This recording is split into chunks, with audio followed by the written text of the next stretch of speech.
And this is a woman that has had a lot of talk around her. A lot of people wondering if the hype around her is warranted. Yeah, this is now her opportunity to... Oh, wow, right hook.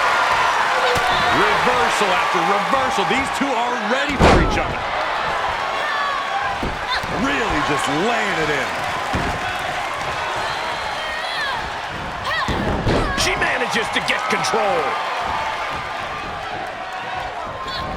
And she dodged that one nicely. Dodges out of the way. And responds with a counter of their own. Moved at the right time. Back and forth from these competitors. Counter flush.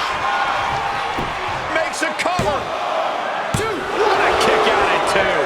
How did that not end things for her? She's showing incredible resiliency. Sometimes when you unleash your best offense and it doesn't get the job done, you're taken out of your game. That's a real possibility now in this match. And she gets herself out of a precarious position.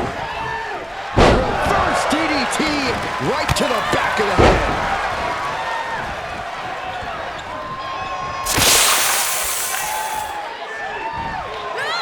There's a crucifix, nicely done.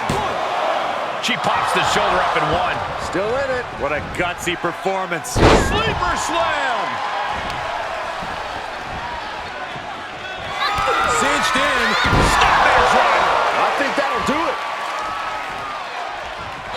Cinched in. Driven down. That's it.